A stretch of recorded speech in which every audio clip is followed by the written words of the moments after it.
ayatnya 63, 64. Karena iman dan takwa, maka Allah akan berikan dua kebahagiaan di dua tempat. Diberikan kebahagiaan di dua tempat. Kata Allah, lahumul busra fil hayatid dunya. Satu itu. Kedua, wa fil akhirah. Allah berikan kebahagiaan di mana? Fid dunya, fil hayatid dunya. Pada waktu hidup di dunia. Yang kedua, kebahagiaan fil akhirah, di akhirat. Dan itu kesenangan, kebahagiaan yang sesungguhnya, yang kekal abadi. Kita kupas dulu makna kebahagiaan di dunia. Seperti apa maksud ayat itu, merujuk kepada ayat-ayat yang lain, hadis-hadis Nabi terkait dengan al-busra fil hayati dunia, kebahagiaan di kehidupan dunia yang sedang kita jalani ini. Rasulullah memberikan penjelasan-penjelasan, rincian, tafsil sebagai penjelas daripada makna kebahagiaan di kehidupan dunia. Yang pertama, Rasul menafsirkan dengan ar-ru'yatus sholihah, mimpi yang baik. Hadis yang lain, ar-ru'yatul hasanah, mimpi yang bagus. Siapa yang tidak senang kalau mimpi yang bagus? Semua juga senang. Kenapa kita sebelum tidur memperhatikan adab tidur? Berharap tidak mimpi yang buruk, ya, atau tidak mimpi sama sekali, atau kalaupun mimpi, mimpinya mimpi yang baik, walaupun nanti relatif. Nah, mimpinya istri belum tentu menjadi kebaikan bagi dirinya, ya.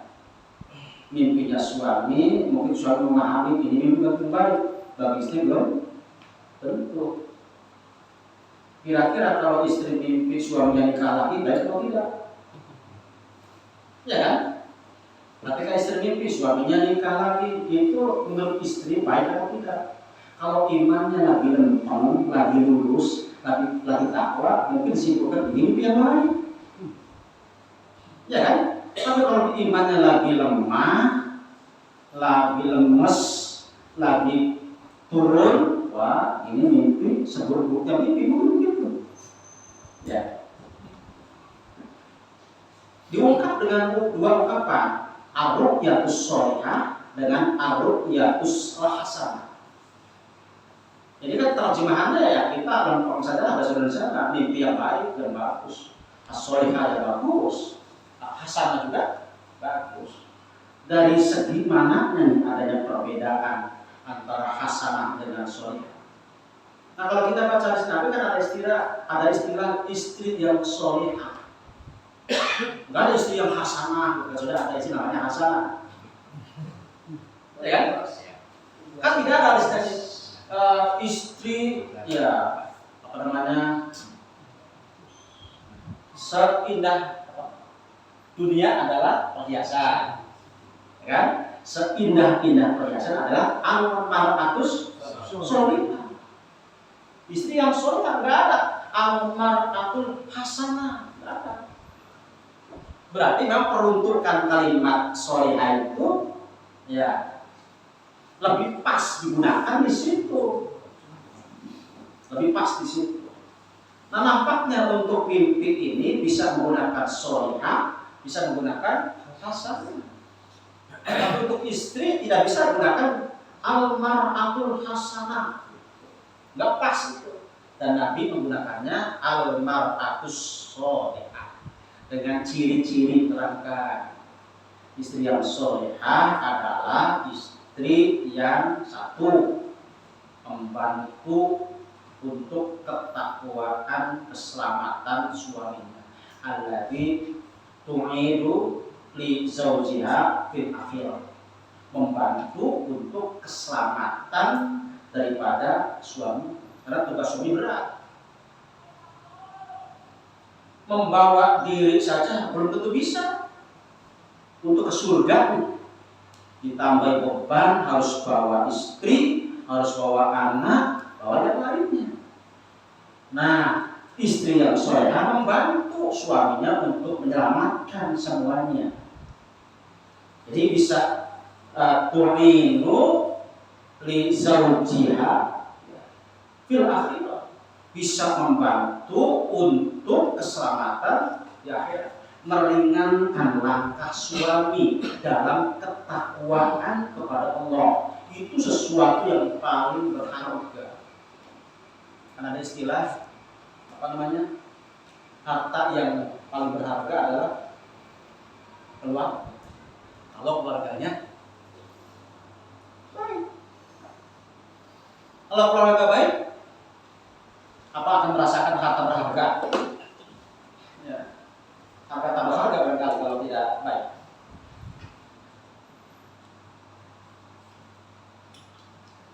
Istri yang mentaati suami, istri yang membahagiakan suami, tidak dilihat dari paras, tidak. Karena paras cantik juga banyak yang bikin suami tidak betah.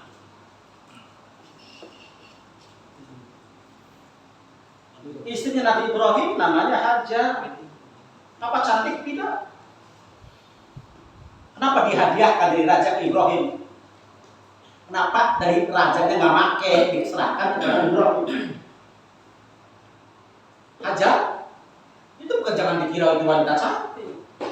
Kalau bahasa kita mungkin dia sudah hitam.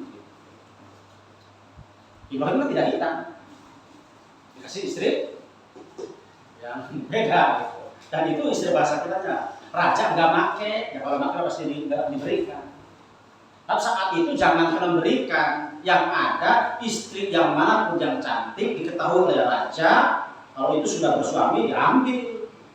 Makanya Nabi Ibrahim ketika ditanya itu siapa, ketika berjalan sama Sarah, karena Sarahnya cantik dan Ibrahim paham kalau jawab ini istri saya bisa diambil. Maka jawabannya apa? Ini saudariku, ini saudaraku. Tapi saudara, saudari. Maksud Nabi Ibrahim saudara seiman. Maksud Ibrahim saudara seiman. Pemahaman raja itu saudara nasab dan pantang untuk mengambil itu. Itu kadang-kadang apa ya? Itulah kayaknya bahasa Arab, satu apa namanya? Satu kalimat, satu istilah itu nanti bisa maknanya, tapi tidak akan terjadi ini salah itu salah. Saya pernah menyampaikan di zaman Rasulullah ada satu keluarga punya anak satu, anaknya belum balik.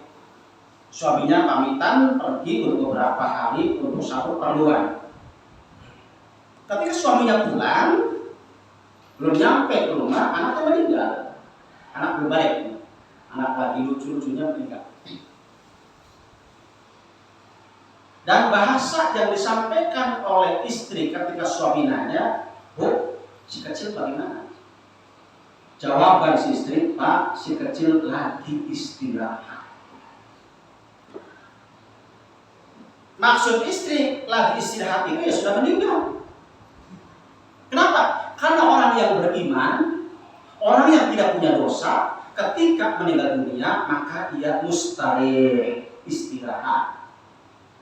Kan kalau ada orang meninggal dunia, Rasulullah mungkin imma mustarih, wa imma mustarih. Kalau ada orang meninggal dunia mungkin dia istirahat, mungkin juga boro-boro istirahat. Malah beban berat berikutnya dalam. Nah ketika ada anak belum balik, ya belum dewasa atau orang yang beriman yang meninggal dunia, maka bahasa hadis Nabi itu istirahat, mustahil. Si istri menyampaikan, Pak, si kecil lagi istirahat. Tujuan istri ngomong begitu adalah sebenarnya memberitahu bahwa anaknya sudah tidak ada. Tapi pemahaman suami lagi tidur. Kalau lagi tidur, iya, karena makna istirahat juga bisa untuk tidur. Baca beberapa ayat. Allah jadikan malam untuk istirahat, untuk tidur. Sekian hari tidak ketemu, suami istri sekian hari tak ketemu, ya kan biasanya begini Pak, jujur saja kita akui ya, kalau kita lama tak ketemu, yang dirindukan anak, apalagi anaknya masih cucu, udah yang terbayang anak, saya paling ketemu sama anak, istri nomor 2, kalau kita tua nomor 3 ya kan? Ya kita pergi nih, kita punya anak kecil ditinggal, yang kebayang oleh kita anak. Entah ini masalah bapak beda. Ya. Maka ketika suami itu datang langsung nanya, oh si kecil bagaimana? Jadi itu dalil bahwa orang dulu juga itu yang dipikirkan. Jawab si istri, Pak lagi istirahat. Sudah saja. Ini kan dua orang pemahamannya berbeda, tapi dua-duanya tidak sama. Sama dengan Nabi Ibrahim menyampaikan, Ibrahim kata ini siapa? Ini saudara saya, saudari saya. Pemahaman raja, kakaknya atau adiknya. Padahal tujuan Ibrahim, ini kan istri saya. Kenapa disampaikan begitu? Demi keselamatan, demi keamanan, demi kebaikan. Sama yang tadi juga tadi, demi kebaikan suami, karena lama tak ketemu dengannya, pastilah. Kalau begitu datang beritahu, pura-pura ada selera untuk malam itu berdua, benar nggak? Ya kalau datang nih Pak, anak kita sudah nggak ada. Padahal suami sudah beberapa hari pokoknya tidak ketemu, ya baru ibadah ke malam itu, yang ada nangis bareng. Tapi indahnya orang dulu itu dengan kadar keimanan yang luar biasa, ilmu yang luar biasa, sabar luar biasa, bahasa yang disampaikan begitu ya. Pak, anak kita lagi tidur, lagi istirahat. Suami memahami lagi tidur, di sini tujuannya adalah menyampaikan sudah istirahat. Setelah beres hubungan, selesai nih hajatnya masing-masing, baru saya menyampaikan. Dengan bahasa diplomasi yang hebat juga. Pak, kalau kita dititipin barang, lalu yang punya barang mau ngambilnya, mau dikasihkan atau tidak? Apa jawab suami? Ya dikasihkan, atau masa kita bertahan untuk dipegang terus, itu kan punya dia, kita banyak keamanatan. Ini itu hanya amanat titipan, masa nggak boleh? Nimalilah istri, begitulah Pak, anak kita sudah diambil oleh yang punya. So kalau ibu-ibu sekarang pada gak ada HP,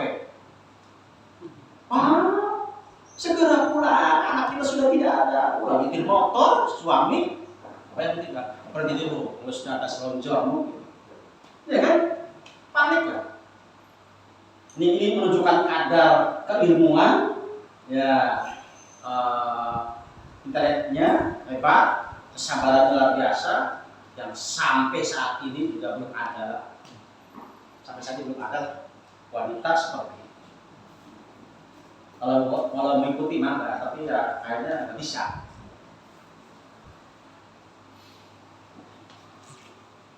Kembali kepada ar-ru'yatus sholihah, mimpi yang soleh.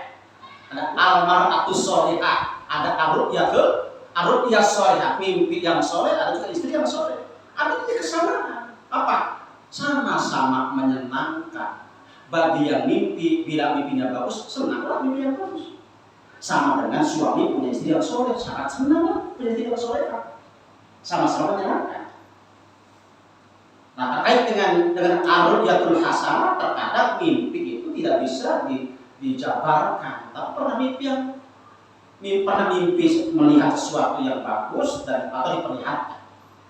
Jadi bisa yarahal muslim atau turalahu, bisa melihat sesuatu yang menyenangkan atau diperlihatkan kepada. Dan mimpi yang baik, yang soleh, yang hasanah itu adalah satu bagian daripada arba'atun wa arba'ina juz'an min nubuwah. Satu bagian daripada 44 kenabian. Nabi kalau sudah mimpi ya wahyu lah. Ya, kita kalau mimpi ya bukan wahyu lah, kita bukan nabi. Tapi catatan ada mimpi baik, ada mimpi tidak baik.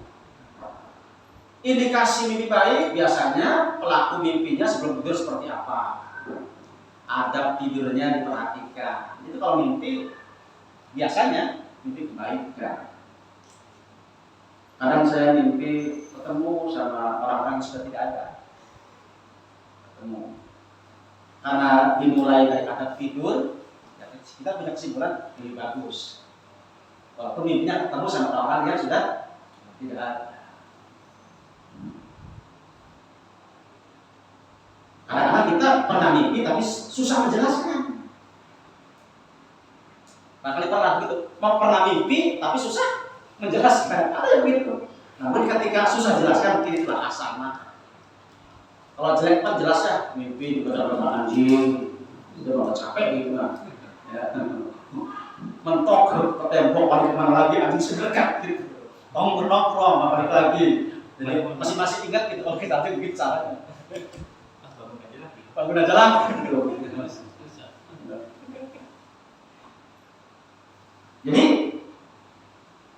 dalam hadis Imam Ahmad, ar-ru'yatus shalihah itu adalah merupakan busra fit dunya, merupakan berita gembira di dunia. Itu yang pertama. Yang kedua, merujuk kepada hadis Muslim, Abu Dar bertanya kepada Rasulullah, menyampaikan Rasulullah, kata Abu Dar, ar-rajulu ya'malul amal wa yahmaluhu an-nasu alaihi wa yasnuna alaihi. Ada seseorang yang berbuat kebaikan, kami orang berbuat kebaikan. Al-amal itu tidak disebutkan lah, berarti amal apa saja yang baik.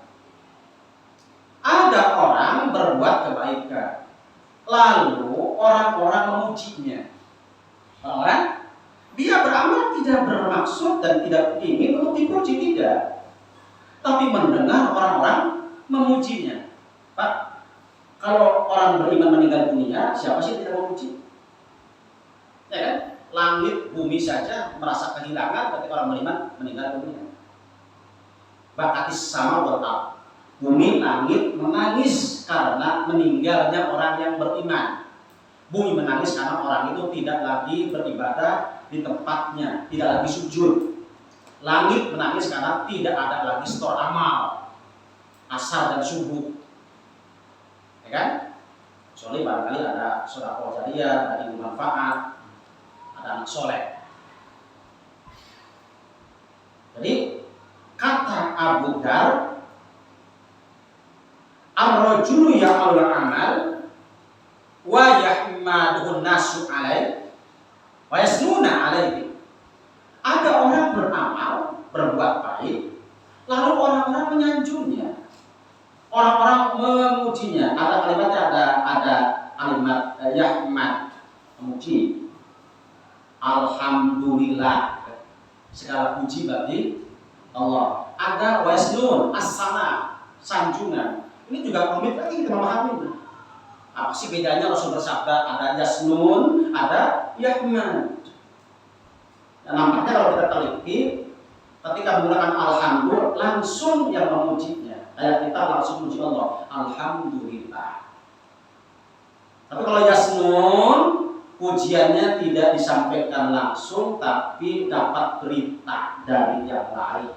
Orang-orang menceritakan kebaikannya, padahal dia tidak beringin untuk dipuji. Tapi ketika mendapatkan berita baik, disanjung, dipuji, batin dia bangga dan senang. Nggak usah jauh-jauh lah. Jika istri kita memuji kita, terima kasih atas segala kebaikannya selama hidup, memberikan nafkah, umpama, tanggung jawab dan sebagainya. Kira-kira perasaan suami bagaimana ketika gitu kan? Ada rasa bangga. Demikian juga sebaliknya, ketika kita menyanjung rasa terima kasih atas segala jeripayahnya, pekerjaan yang luar biasa capek dari pagi sampai sore, ucapin segala macam. Mungkin ada kebahagiaan bagi istri itu. Dan ketika bahagia itu bukan berarti dia ada masalah keimanannya. Karena ketika mengerjakan, lillah karena Allah. Tapi dapat bahagia ketika dapat sanjungan. Kan kita juga sama. Cobalah berterima kasih kepada orang yang ngasih. Ya kan? Cobalah berterima kasih kepada orang yang ngasih. Paling tidak mendoakan. Dikasih, doakan. Nah, Pak Rasul beri contoh kan, kalau Rasulullah terima sumbangan, tapi bukan berupa zakat, bukan berupa sedekah, berupa hadiah, kan? Itu Rasul doakan. Atau berupa zakat, tapi dari untuk yang lain, untuk yang agama, Rasul doakan. Allahumma sholli alaihi. Makanya ketika terima zakat, apa doa panitia zakat itu? Allahumma sholli alaihi. Kan? Yang setornya, yang datangnya satu orang, tapi didoakan keluarganya juga. Allahumma sholli alaihi. Itu doa itu menenangkan untuk yang sedekahnya. Apalagi yang mendoakannya Rasul. Nah, sekarang suara berbondong-bondong Pak Kiai tolong doakanlah. Apa ini zakat? Tolong dibimbing. Nawaitu. Ya kan? Gitu kan? Gitu. Rasanya tenang gitu kalau Kiai sudah mendoakan. Padahal doanya bukan itu.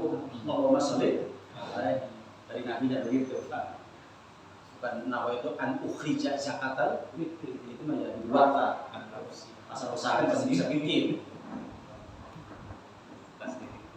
Jadi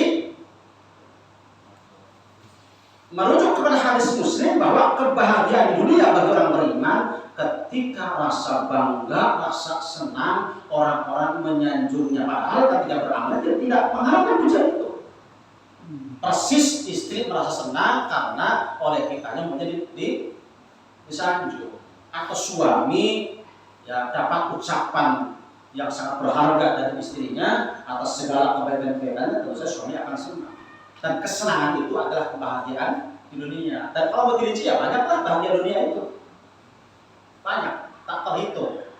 Jika kalian menghitung nikmat Allah, maka akan bisa menghitungnya. Ini Nabi merincinya berupa mimpi yang baik, karena itu adalah mimpi yang menyenangkan, mimpi yang manfaat. Kedua, ketika beramal soleh, kemudian orang-orang memujinya, menyanjungnya, tersebarlah kebaikan-kebaikannya, maka itu menjadi kebanggaan tersendiri bagi yang beramal soleh. Saya yakin para ulama yang sudah berkarya dengan kitab-kitab yang sudah disusun, itu rasa bangga, bahagia ketika kitab-kitabnya dibaca oleh orang-orang kemudian. Kenapa? Manfaat. Yang ketiga, kebahagiaan dunia bagi orang yang beriman adalah di saat datang sakaratul maut, malaikat rahmat datang, kemudian malaikat menyampaikan berita gembiranya. Kata malaikat, ukhruji ayyatuhar ruhut thayyibah ila rauhin wa rihan wa rabbi ghairi ghadban. Nanti orang yang beriman nanti ada pada titik terakhir ajal tiba, malaikat datang. Dalam hadis Imam Ahmad melalui sahabat Nabi Al-Bara bin Azib, malaikat datang dengan rupa yang putih bersih, layaknya seperti putihnya kain yang bersih. Jadi harus digambarkan malaikat kayak apa kali itu kardoi. Nanti menyampaikan, wahai roh jiwa yang thayyib, wahai roh yang thayyib, roh yang baik, keluarlah dari jasad. Untuk kemana? Ila rauhin wa raihan, untuk istirahat dan untuk mendapatkan keharuman surga. Tuhanmu tidak marah. Jika Ibnu Katsir menyebutnya orang beriman dapat berita gembira, bahagia di dunia ketika inda ihtidaril malaikat, ketika malaikat hadir untuk menyampaikan berita gembira. Itulah bagian daripada kegembiraan bagi orang beriman di saat sakaratul maut. Ini yang kata Aisyah, karena Aisyah pernah salah paham ke Nabi. Karena Nabi menyampaikan Aisyah, orang yang paling beruntung adalah orang yang ingin segera bertemu dengan Allah. Aisyah menyimpulkan orang yang pengen mati itulah yang beruntung. Hanya Aisyah menyimpulkan, Rasulullah, kalau begitu saya bukan termasuk, karena saya masih betah dengan keluarga, saya masih senang dengan engkau sebagai suami. Saya tidak termasuk begitu, atau bukan begitu maksudnya. Nanti begitu malaikat datang, malaikat rahmat datang menyampaikan berita gembiranya, Allah mengampuni anda ahli surga, jiwa yang tenang, jiwa yang qanaah, yang bersyukur, jiwa yang mentaati Allah, jiwa yang yakin dengan Allah, jiwa yang ridho dengan aturannya. Keluarlah dengan gampangnya seperti air keluar dari mulut kendi. Gampang. Orang beriman keluarnya gampang. Tapi catatan, bukan berarti tidak sakit ya. Sakit, tapi gampang. Karena tidak ada perkara yang paling menyakitkan selain ketika menghadapi sakaratul maut. Dan Rasul berdoa agar tidak mengalami hal-hal yang tidak diinginkan. Jadi lahumul busra fil hayati dunya, untuk orang beriman dapat kebahagiaan di dunia, dirinci satu bahagia ketika akan mati. Ya kan? Dengan berita tadi, wahai jiwa yang baik, keluarlah untuk istirahat, untuk mendapatkan keharuman surga. Maksud harum, ya, surga itu harum. Keringatnya ahli surga saja ya lebih harum daripada minyak kasturi. Ahli surga makan segala makanan, minum segala minuman. Ada minuman air yang sangat lezat, ada khamr, ada madu, ada susu, macam-macam. Itu dari pokoknya belum mengalir ke bawah, rasa nama-nama gitu. Ya kan?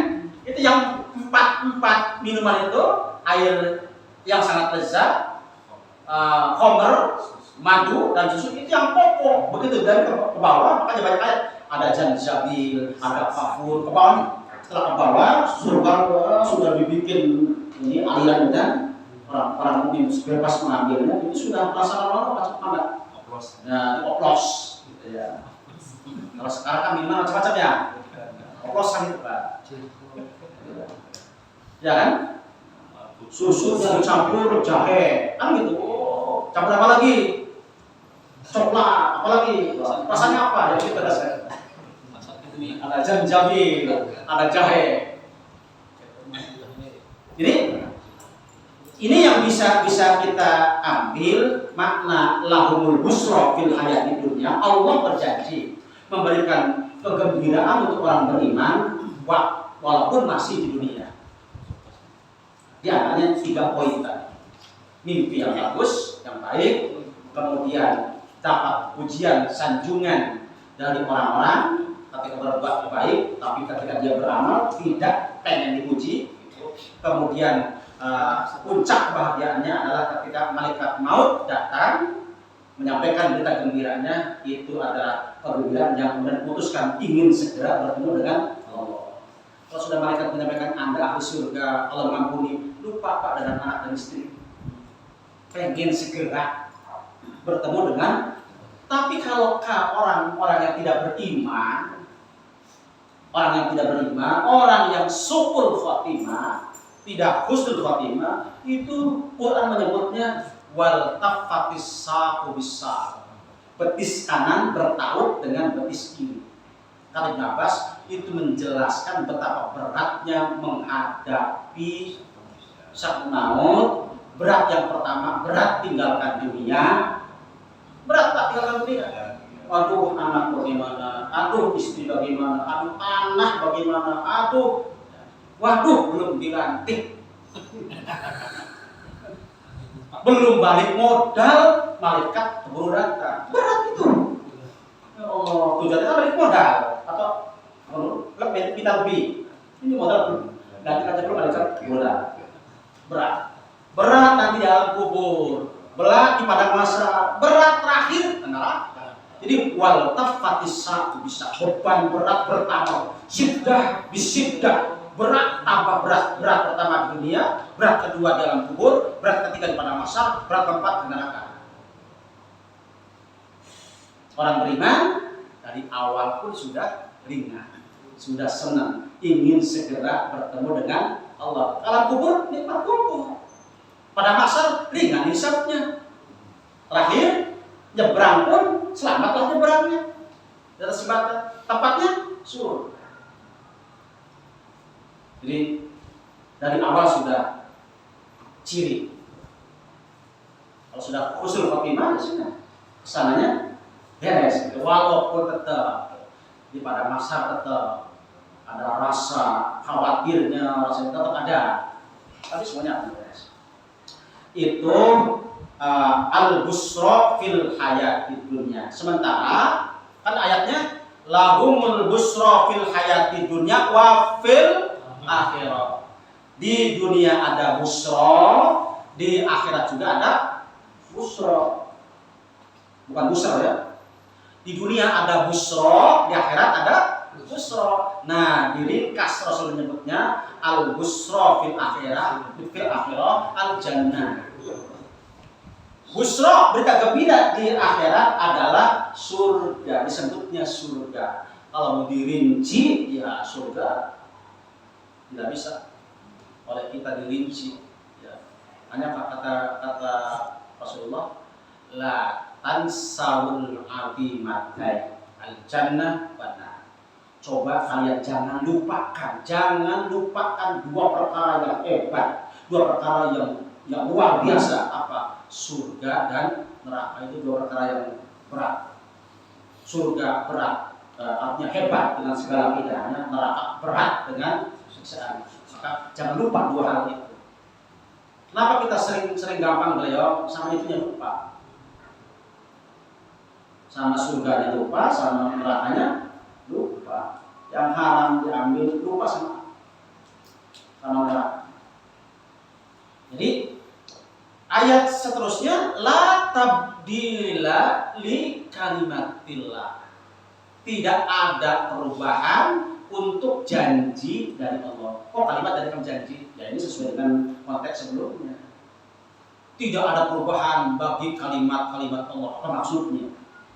Allah berjanji ngasih kebahagiaan dunia dan akhirat. La tabdila, tidak akan ada perubahan. Ya, li kalimatillah, untuk janji Allah. Apa janjinya? Sampaikan orang beriman akan dapat berita gembira di dunia dan itu janji Allah. Orang beriman itu kan apa ya?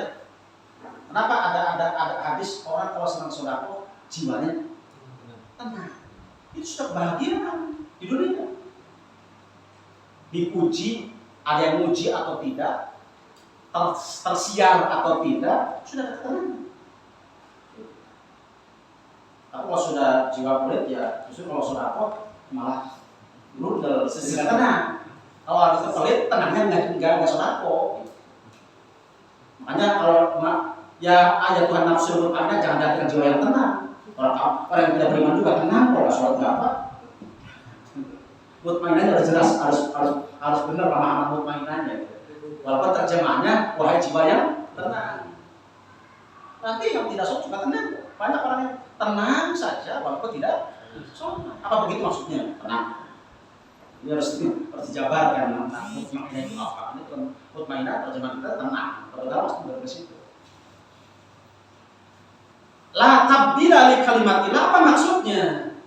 Jadi semakna dengan innallaha la yukhliful mi'ad. Di situ Allah tidak akan menyalahi janji. Kalau sudah janji pasti Allah berikan. Cuman kita mah lebih tertarik janji dari manusia daripada janji dari Allah. Buktinya yang 1% dikejar-kejar, yang 99% nggak pernah dilirik. Ya manusia itu sekarang berebut dunia. Rahmat Allah, nikmatnya Allah 100%. 1% diberikan di dunia, bagi-bagi semuanya, jin dapat, manusia dapat, yang lainnya dapat. Jadi kita ini memperebutkan dunia 0,sekian, rebutan, berani berantem demi dapatkan 0,sekian persen dan 1%. Tidak berebut dengan yang Allah janjikan, masih ada tersisa 99 yang tidak Allah berikan. Nanti di akhirat akan genap menjadi 100. Kalau sudah menjadi ahli surga, ini rebutan. Karena janji dan konkretnya belum kelihatan. Sementara dunia mah diperlihatkan instan, bisa menikmatinya. Mau tidur di hotel yang mana, yang harga paling tinggi berapa, bisa sebutnya ada. Dunia mungkin kan? Surga mah cerita, neraka mah cerita, goib. Jadi ya kata Qatadah, kata kenapa manusia lebih memilih dunia daripada akhirat? Karena akhirat digoibkan, cerita. Baru katanya hadis, katanya Quran.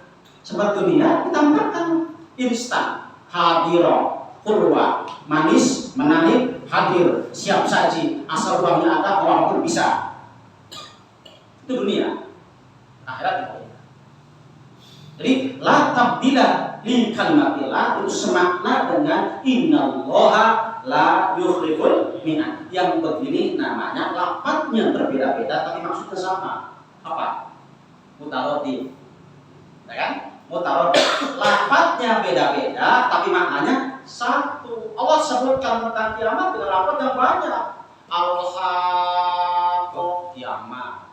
Al-Qari'ah, kiamat. Idza zulzilatil ardu zilzalaha, kiamat. As-saa'ah, kiamat. La uqsimu biyaumil qiyamah. Itu kan lafadznya beda-beda, maknanya satu. La tabdila li kalimatillah semakna dengan innallaha la yukhliful mi'ad. Terakhir di ayat yang ke-67 64 ini ada kalimat dzalika huwal fawzul. Ini adalah keberuntungan yang sangat besar. Dapat surga itu keberuntungan yang sangat besar yang tak ternilai ya harganya. Kenapa menggunakan al-fawz? Faza yafuzu fawzan, maknanya adalah ad-dufru bil matlub. Mendapatkan kebahagiaan, keberuntungan karena sudah diperjuangkan. Sudah ada upaya. Nanti kita menjadi insyaallah menjadi ahli surga. Kenapa menjadi ahli surga? Ya sudah ada perjuangan kita selama hidup. Ya kan? Salah satunya adalah melangkahkan kaki kita dari rumah ke sini. Itu perjuangan untuk mendapatkan surganya Allah dan kewajiban-kewajiban yang lainnya. Jadi sudah ada perjuangan. Makanya sering saya katakan bahwa hurin in bidadari makhluk baru tidak sebagus, tidak seindah, tidak semenarik nisa dunia bidadari dari bangsa manusia. Kenapa? Kesulitannya? Saya jawab dengan simpel. Bi'ibadatihinna, karena ibadah mereka, ibadah para wanita dunia menjadi ahli surga hasil perjuangannya. Sementara hurin in masuk surga kun fayakun. Ya. Kata Rasulullah, setiap laki-laki nikul muslim jauhsyatan min hurin in. Kaum bapak, kaum laki-laki ahli surga ada jatah minimal 2 hurin in dari makhluk baru itu. Ya, ibu-ibu tidak usah iri, karena di akhirat tidak ada iri. Di akhirat tidak ada iri, tidak dengki, tidak ada marah, iri dengki dan sifat-sifat buruk lainnya adanya di dunia. Kalau di dunia hati kita tidak beres, irinya dipelihara terus, ya, sombongnya terus dipelihara, ya nanti khawatir tidak menjadi ahli surga. Jadi masuk ke surga Dzalika huwal fawzul azim. Itu adalah keberuntungan yang sangat besar. Fauz itu keberuntungan. Kenapa dikatakan beruntung? Karena sudah al-dhifru bil maqlub. Keberuntungan melalui tahapan perjuangan yang tidak ringan ketika hidup di dunia. Hanya bahasa Rasulullah, sabda Nabi, murratud dunya hulwatul akhirah. Pahit di dunia, manis di akhirat. Imam Hakim, hadis Imam Ahmad. Murratud dunya hulwatul akhirah. Pahit di dunia, manis di akhirat. Wa hulwatud dunya murratul akhirah. Manis di dunia, pahit di akhirat. Dibalikkan. Pahit di dunia, manis di akhirat. Manis di dunia, pahit di akhirat. Murratud dunya hulwatul akhirah. Wa hulwatud dunya murratul akhirah. Pahit di dunia akan manis di akhirat. Manis di dunia akan pahit di akhirat. Kenapa orang itu masuk surga? Pahit di dunia. Bagi orang beriman, dunia itu seperti penjara. Ada hadisnya? Bagi orang beriman, ad-dunya sijnul muslim. Dunia bagi orang beriman itu seperti penjara. Ini nggak boleh, itu nggak boleh, ini jangan, itu jangan. Banyak larangan. Harus begini, harus begini, harus begini. Terus ketaatan. Yang ini nggak boleh, itu banyak pantangannya. Orang yang tidak beriman tidak ada larangan apapun, labrak saja, manis terus, ada baiknya. Ya kan? Ngaji pahit ngaji itu. Enak sebagai di rumah harus dukung. Berangkat ke sini. Ya. Pahit, nanti sebentar lagi Ramadan, 6 bulan lagi berapa waktu? Pahit Ramadan itu Pak. Sholat 5 waktu pahit, buktinya baru sudah zuhur ya, asal lagi. Pahit berarti itu dia rasakan. Ya pahit, zuhurnya menjelang asar bagaimana? Ya kan? Baru juga saya di sholat zuhur sudah asar lagi. Ya zuhurnya jam berapa sholatnya? Ramadan lagi. Tuh pahit ya? Pahit. Ya, oleh Nabi dibidukan. Pahit di dunia, manis di akhirat. Manis di dunia, pahit di akhirat. Ya, maka pada pertanyaan masih ada waktu 5 menit. Silakan 5 menit pertanyaan.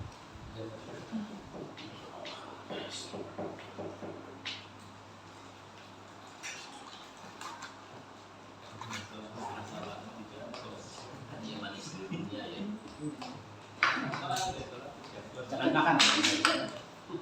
Manis di dunia ya. Itu manis. Ya, manis di dunia.